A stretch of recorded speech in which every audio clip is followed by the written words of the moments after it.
Bags ने आज आपकी पर्सनालिटी में एक महत्वपूर्ण पार्ट प्ले किया है, जैसे आपकी पर्सनालिटी आज है, और उनसे आपने क्या सीखा? मैं बताता हूँ। मैं जब आरएसएस में काम करता था तो उस समय एक नई नई एक पुरानी जीप ली आरएसएस वालों ने। तो मुझे ड्राइविंग आता था, यानी सीखा था मैं नया नया। अब मैं ट्राइबल बेल्ट में हमारे एक संघ के अधिकारी को लेकर के ट्रैवल कर रहा था। तो उकाई डैम से हम वापस आ रहे थे, तो काफी ढलान थी। तो मैंने सोचा पेट्रोल बच जाएगा, तो मैंने गाड़ी बंद कर दी और जाएगा नीचे, गाड़ी तो चली जाएगी। मुझे ज्ञान नहीं था कि इसके कारण मेरी मुसीबत कैसी आएगी। व्हीकल अनकंट्रोल हो गया, ब्रेक लगाए तो भी मुसीबत थी, क्योंकि तेज गति एकदम से पकड़ ली। मशीन बंद किया हुआ था तो कोई कंट्रोल ही नहीं था। बच गए, लेकिन मेरे बगल वालों को भी पता नहीं चला कि मैंने ऐसा पाप किया है। लेकिन बाद में मैंने सीखा कि भाई ये खेल बंद करो। तो सीखते हैं, हर गलती से सीखते हैं। तो मैं बिल्कुल साफ मानता हूं कि अनुभवों से ही जिंदगी का जितना ज्यादा संवरना होता है वो अनुभव से होता है जी। और मेरा सद्भाग्य रहा है कि मैं एक कंफर्ट जोन में जिंदगी मैंने बिताई नहीं, हमेशा कंफर्ट जोन के बाहर ही रहा। और जब कंफर्ट जोन से बाहर रहा तो मुझे पता था कि मुझे कैसा करना है, कैसे जीना है। ऐसी कोई specific reason, is there a reason कि आज आप ऐसे सोचते हैं कि आपको कंफर्ट जोन में नहीं रहना है? मैं शायद अनफिट हूं कंफर्ट के लिए, ऐसा ही लग रहा है। बट आपने ऐसे भी सोचा है कि क्यों, आपको क्यों लगता है कि आप अनफिट है कंफर्ट के लिए? मैं जिस जीवन को जी करके आया हूं ना, इसलिए मुझे बहुत बड़ी चीजें हैं मेरे लिए। मुझे छोटा सा भी मेरे मन को संतोष देता है, क्योंकि मेरा जीवन का जो बचपन का जो व्यक्ति का एक मन तैयार हो जाता है, उससे वो बाय एंड लार्ज उसको लगता है कि संतोष है, बाय एंड लार्ज लगता है संतोष है। क्या आपको ऐसा भी लगता हो सकता है कि comfort comes in the way of achieving your end goal? ज्यादातर तो मैं मानता हूं कि जीवन में कई लोग विफल इसलिए होते हैं कि वो कंफर्ट जोन के आदी हो जाते हैं। जो लोग कंफर्ट जोन से, इवन एक बड़ा उद्योगपति भी अगर रिस्क नहीं लेता है, कंफर्ट जोन से बाहर नहीं आता है, उसके कंफर्ट जोन के लेवल अलग होंगे, तो काल क्रम पे वो खत्म हो जाएगा जी। उसको बाहर आना ही पड़ेगा। और जो जीवन के किसी भी क्षेत्र में प्रगति करना चाहता है, उसने कंफर्ट जोन का आदी नहीं बनना चाहिए। रिस्क लेने की उसकी जो मनोभूमिका है हमेशा हमेशा उसका ड्राइविंग फोर्स होती है जी। और ये एंटरप्रेन्योरशिप में भी सेम थिंग है, जो ज़्यादा रिस्क ले सके ही डज बेटर। क्या सर आपकी लाइफ में आपकी रिस्क टेकिंग एबिलिटी टाइम के साथ बढ़ रही है? मुझे लगता है मेरी जो रिस्क टेकिंग कैपेसिटी है उसका अभी फुल यूटिलाइजेशन हुआ ही नहीं है, बहुत कम हुआ है।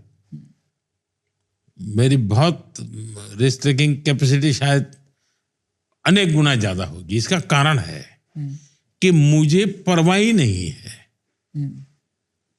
मैंने अपने विषय में कभी सोचा ही नहीं है जी। और जो खुद के लिए नहीं सोचता है उसके पास रिस्क टेकिंग कैपेसिटी का कोई यानी बेहिसाब होती है। मेरा केस ऐसा है। अगर आप आज के दिन, आज मैं ये नहीं हूं, कल ये नहीं रहूंगा तो मेरा क्या होगा, कोई लेना देना ही नहीं मेरा तो। अगर आज आपके दिन में किसी चीज़ के बारे में नहीं सोचे, zero fear, not afraid of anything, और एक ऐसा डिसीजन लें जो आप अदरवाइज नहीं ले रहे हैं because of structure, construct, government, all of that, वो एक चीज़ क्या होती? कि शायद मेरी और विधाएं समाप्त हो चुकी हैं, वन लाइफ वन मिशन जैसा हो गया है, इसलिए शायद मुझे। लेकिन एक चीज मैं पहले करता था जो कभी कभी मेरा मन अभी भी करता है। मेरा एक कार्यक्रम होता था और मैंने उसको नाम दिया था, मैं मुझको मिलने जाता हूं। मैं मुझको मिलने जाता हूं, यानी कभी कभी हम खुद को ही नहीं मिलते, दुनिया को तो मिलते हैं, खुद को मिलने के लिए समय ही नहीं है। तो मैं क्या करता था, साल में कोई समय निकाल के 3-4 दिन मेरी जितना जरूरत है उतना सारा लेकर के चल पड़ता था और उस जगह पे जाके रहता था जहां कोई मनुष्य ना हो, कहीं पानी की सुविधा मिल जाए, बस ऐसी जगह में ढूंढता था, जंगलों में कहीं। उस समय तो ये मोबाइल फोन वगैरह तो कुछ था ही नहीं, अखबार वगैरह कुछ सवाल नहीं उठता था। तो वो जीवन का मेरा एक अलग आनंद होता था, वो मैं कभी कभी मिस करता हूँ।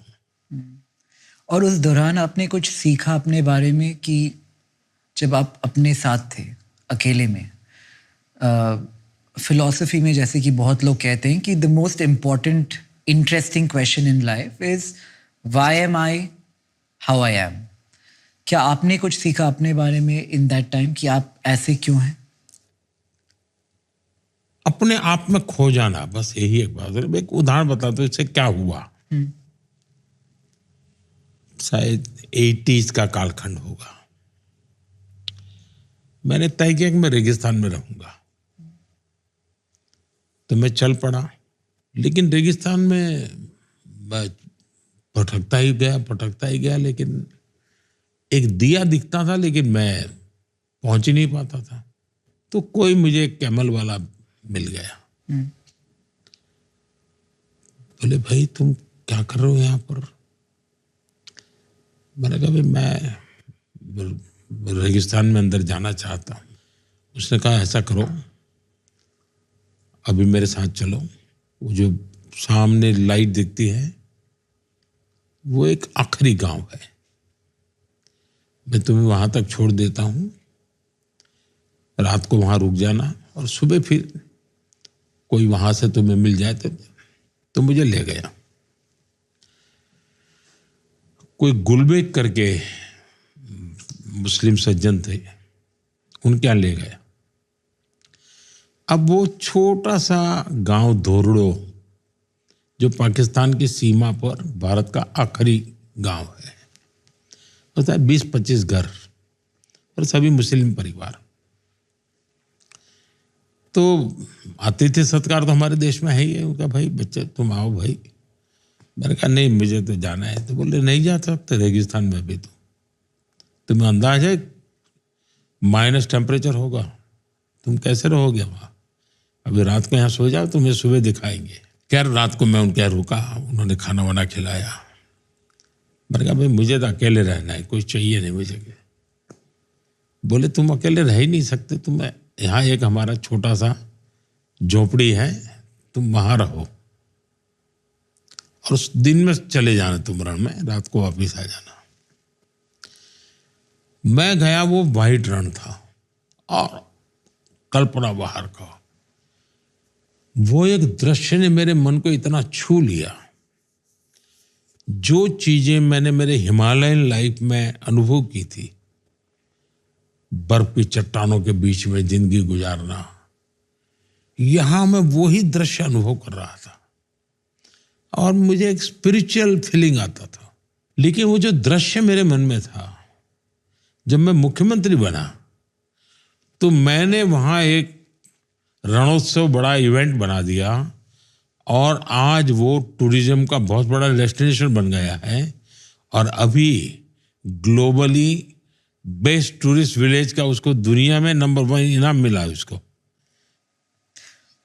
अगर सोचिए कि कल आपके ज़िंदगी में एक ऐसा इवेंट हो जिससे आपको सबसे ज़्यादा खुशी मिले, तो पहला कॉल आपका किसको जाएगा?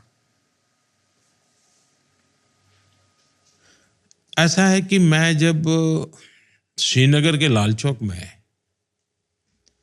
तिरंगा झंडा फहराने गया था और पंजाब में फगवाड़ा के पास हमारी यात्रा पर अटैक हो गया, गोलियां चली, काफी लोग 5 या 6 लोग मारे गए, काफी लोग इंजर्ड हुए, तो पूरे देश में एक तनाव था कि क्या होगा। श्रीनगर लाल चौक में जा रहे, तब तो तिरंगा झंडा फहराना भी बड़ा मुश्किल था। लाल चौक में तिरंगा झंडे को जला दिया जाता था। तिरंगा झंडा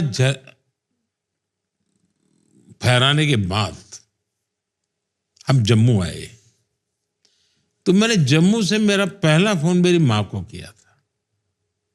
मेरे लिए वो एक खुशी की पल थी और दूसरा मन में था कि माँ को चिंता होती होगी कि ये गोलियां चली हैं और ये कहाँ गया है। तो मुझे याद है कि मैंने पहला फोन माँ को किया था। मुझे उस फोन का महात्म्य आज समझ आता है। वैसा मुझे फीलिंग और मैं कहीं आया नहीं।